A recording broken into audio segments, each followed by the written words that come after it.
This is 5 on your side at noon. Focused on you. New at noon, a former Lindenwood hockey coach charged with molesting at least 2 of his players. Thanks for being here at noon. I'm Kay Quinn. 5 on your side has learned that St. Louis County prosecutors have charged James Lambert with multiple counts of child molestation. Lambert also coaches 2 other youth hockey teams. Police say he molested one of his players inside a family bathroom at the Centene Community Ice Center in Maryland Heights. Police also discovered photos of a second victim while conducting a search warrant at Lambert's home earlier this year. In response to the charges, Lindenwood University released a statement saying, in part, the university has been informed that the charges do not involve Lindenwood University in any way and that Lambert has no prior criminal history.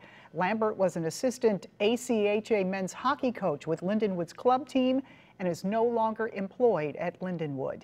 You can find out much more about this story on our website at ksdk.com. This afternoon, we're learning more about a car crash downtown right in front of City Hall. It happened about 2:30 this morning. You can see one of the cars went through a gate, stopping on the lawn. Both cars are badly damaged. No word on injuries. Today, a new app that sends out alerts could make all the difference in keeping our first responders and other drivers safe on the roads.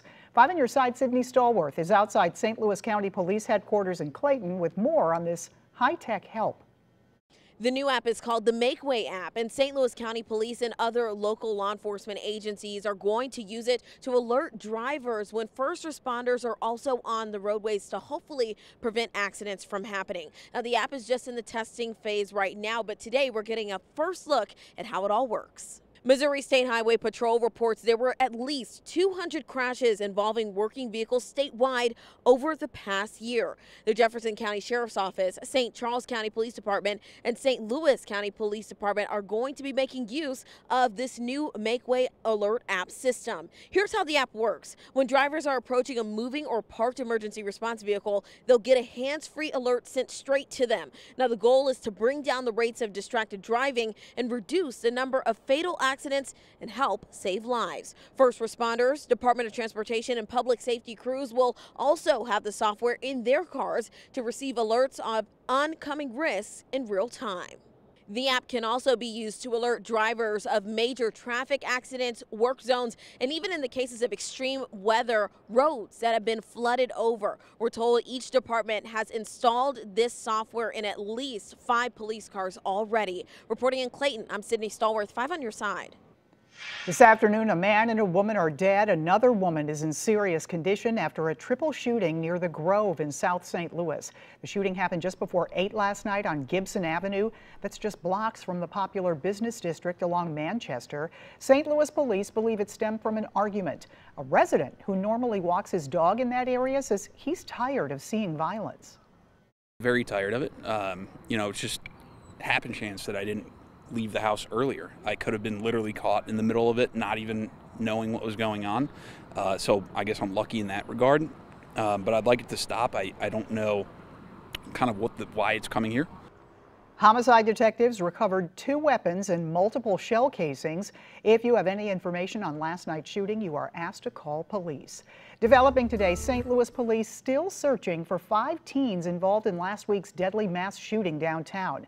Take a look at this photo. Police searching for these 5 teens, all seen holding guns. A $5,000 reward is being offered. Several nonprofits speaking out about the recent gun violence that killed 17-year-old Macau Moore and hurt 11 others. If there's a parent, a father, a sister, an aunt, and feel as if though they don't know which way to go, there's community members that they can trust and talk to. You can't cure violence with hot dogs. You have to cure violence with anti-poverty programs.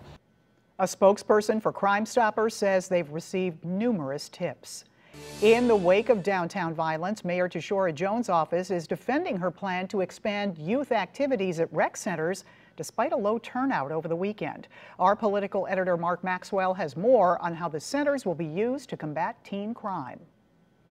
It was at least 2 or 3 of them that were at that age when I was there. The first weekend of extended hours at St. Louis recreational centers drew lackluster turnout.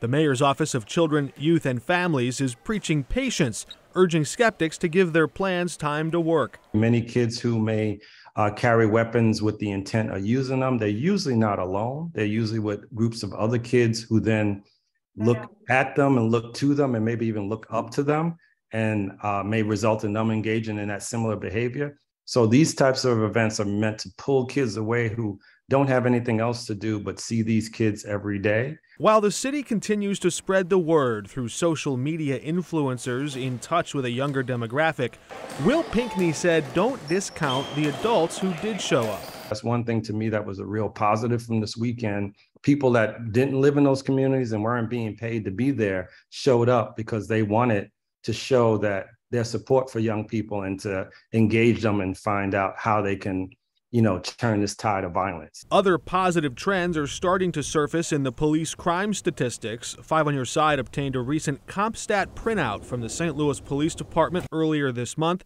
It shows murders are down 4% this year compared to last, robberies down 23%, felony thefts down 40%, but a 56% spike up in stolen cars. I don't see it as a failure because, once again, we don't want to take a stat from a 1 week or 1 day or 1 month in time as an indication of the success or failure of effort. That was Mark Maxwell reporting. The police department is also boasting one of the highest murder clearance rates the force has seen in 20 years. They believe a renewed focus on collecting surveillance video through their real-time crime center is helping detectives solve murder cases. All right, let's take a live look over downtown St. Louis by Union Station. Another beautiful sunny afternoon, temperatures in the 80s. And it's also kind of been a cool morning as well, but big changes are on the way. Meteorologist Gary Frank here with a look at the Weather First forecast. Yeah, good afternoon officially now as we get to 12:07 here. Quiet so far, and we'll stay that way. We haven't seen much in the way of anything going on, but over the next few hours, you'll still see those clouds off to our south and southwest. That's all part of storms that continue to miss us. And I don't think that we're going to see much of a change in that regard as we look at our temps already in the 80s. I think the big story for us is we're avoiding the 90s and extreme heat for a short period of time. A little bit more humidity here. It's still, over the next few days, going to be a little bit more muggy as we continue to look at the muggy meter starting to spike up by Wednesday or Thursday. And that's a big story for us with our heat index right now only in the low 80s. So not much of a significant change here. And that's going to be our big story as we head into the afternoon. When these heat index readings go over 105 degrees and when we continue to look at our highs, that will spike over 100 as well. All right, thank you, Gary. We'll see you in a few minutes. Right now, the New Haven community is mourning the loss of a firefighter who served 59 years in the department. Firefighter Lloyd Rudiger was battling a house fire Sunday when he suffered an injury. 5 on Your Side has learned he died yesterday from a heart attack. Funeral arrangements have not been announced. Tonight, Bi-State Development hosts an open house in the Metro East to discuss safety and security changes on Metrolink's light rail system. Metro's $52 million secure platform plan changes the original open access platform system to a closed system with centralized secure customer entrances at all Metrolink stations. That means new gating, fencing, and a state-of-the-art security camera system. The Metro Transit Secure Platform Open House takes place this evening from 4 to 7 p.m. It's at Spaces, 207 East Main Street in Belleville. A virtual meeting will take place via Zoom Wednesday. That's from 6:30 to 8 p.m. You do need to register for that meeting. You can access all that information on KSDK.com. A time for healing and closure. How one Club Q shooting survivor is reacting to the news of the shooter's sentencing. Breaking ground at Forest Park. The new restoration's underway as part of the Forest Park East Waterways project.